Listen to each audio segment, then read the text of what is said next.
quality in our lab. We're going to show you how to change the cartridges in a K5 RO unit. K5 RO units, are pretty unique in terms of the flexibility as to what they can do and what kind of cartridges you can put in. Most of the people we have only do the pre-filter and the post-filter, and I'm going to show you how that's done. In order to do that, though, we need to understand and make sure we get the right pre-filters and post-filters. Today they come in a package. You'll see that's color-coded. Each one is a different color. Right here you'll see that we have a high-capacity carbon sediment filter, and we have a sediment pre-filter. The difference between these two, this one will be used where there's a chlorine residual in the water. That means you've got chlorinated water, so if you're on a public water supply or have a disinfection system in your house that uses chlorine, you'll need to use this to protect the RO membrane. Otherwise, you'd use the yellow one, which is what most of our people use because they're on well water, and that will be the cartridge filter that they use. Again, note that they are already pre-packaged, all sanitized, ready to go inside the bags. The post filter that we will use is an orange post filter.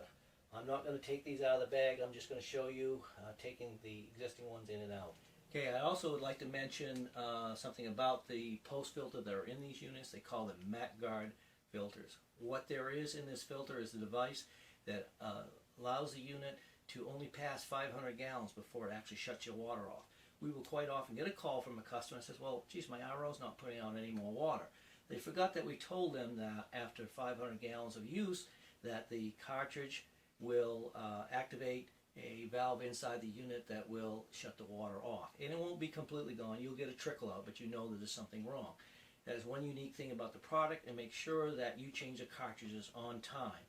The manufacturer recommends this cartridge be changed every 500 gallons or 1 year, whichever comes first. So if you get through the first year without having to do that, then you should change that cartridge. How long does 500 gallons last you, which is another question we usually get. We usually tell people a family full, the way most people use the water, will last them anywhere from 9 months to a year. So you're looking at somewhere, for most people, change out of 9 months to a year before that stops the water from running through the system. Okay, the first thing we need to do is to be able to shut the water off to the unit so we can depressurize it, so you won't get sprayed with water when you're doing the change. If you look at the end of your K5 unit, you'll see that there are color-coded lines that will actually, during the install, the lines will actually run up and down in this area. But the blue line, which is also depicted by the blue at the top up here, by the blue collet right here, that line that goes into there is the feed line. What you're going to want to do is you're going to want to trace that line back to where the shutoff is. And the shutoff is going to look like, this is the shutoff. There'll be pipe from your home that goes in one side and out the other, and there'll be the blue line that goes down from here to the RO. You'll have a valve on it, and what you'll do is you'll end up turning the valve to shut the water off. Okay, once you've shut the water off, you'll want to depressurize the system. The easiest way to do that is to go to your faucet and open your faucet. You'll get a squirt of water out, and then the water will drizzle down, and you wait till the water essentially stops at some point in this. That dripping will stop. And let's say the dripping is stopped. I'm going to shut that off now. Okay, once we've shut the water off and we've depressurized the system, the next thing we're going to have to do is we're going to have to remove the cover from the unit. The cover is held on at the top with magnets. There's a little place that you can put your finger in behind here, and you simply tip the cover out, and then you lift it out. There's two tabs that hold it at the bottom, so when you get done, you're just going to lay the cover back in and then just tip it up, and these two magnets will hold the cover in place. Okay, the next thing we're going to want to do is, if the unit's hanging on the wall, which a lot of our installations are actually in the basement hanging on the walls. This one happens to be under a countertop, but it's off the floor. You will want to put some kind of container underneath it to capture the water that drips out of the unit while you're changing the cartridges. If it's under the kitchen sink in the cabinet, it will be setting on this little base will be setting on the floor, and you won't be able to do that. just have some paper towels ready to mop up. A little bit of water will come out. We've depressurized the system, but there's still a little bit of water left in the top of the unit that will drip out as you remove the cartridges. Okay, the next thing we will do is we'll remove the cartridges. The cartridges are what we call a bayonet mount. That means that they only will take a 90-degree turn in order to release them. So that's what I'm going to do now. I'm going to take out the post filter first. It really doesn't make any difference which one you take out first. Okay, in order to give you a little bit of view of this, in order to take the cartridge out, you're going to want to turn it clockwise as viewed from the top. Again, that's clockwise as viewed from the top. So I reach in, I grab the cartridge, I turn it clockwise, a quarter of a turn, and it drops out.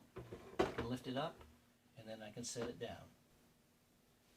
Okay, what we need to do next is remove our cartridge from its plastic bag. Once we remove it from the plastic bag, we have a cartridge that looks like this. This is the one I just removed. We will want to sanitize the cartridge. So what we will do is we'll take some household bleach in a dropper. We'll put like 3 or 4 drops around the outside and then 3 or 4 drops on the inside.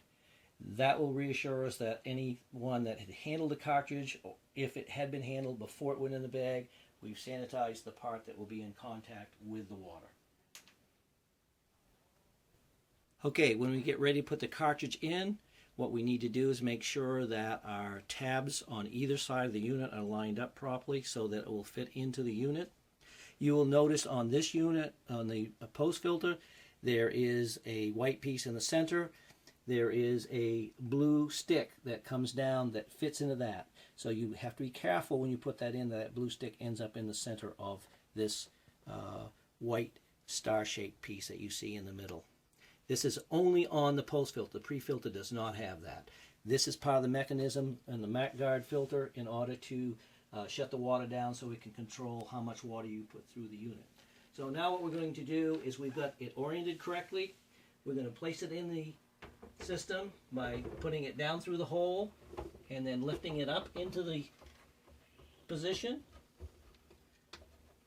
Okay, so now that we have it in position, what we're going to do is we turn it counterclockwise.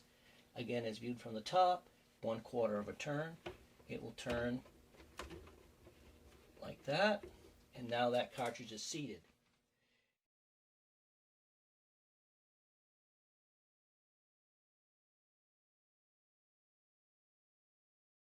Okay, so now we're ready to put the unit back together again, so we need to put the panel back on. We lay the panel into position, the bottom first, and then it snaps into place. Now what we should do is talk about what we need to do in order to flush the cartridges out that we've just put in. The post filter will have what we call carbon fines in it.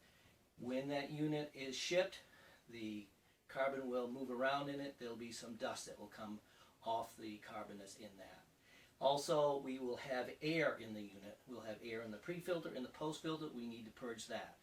How you will do that is you use the water that is stored in the tank that you should have had there when you shut the unit off. So what you will do is you will turn the water back onto the system. You will open the faucet and you will allow the water to run until the tank is empty. And you'll see that because what will happen is you'll begin to get a dribble out of the faucet, and you will let that go for another 15-20 minutes.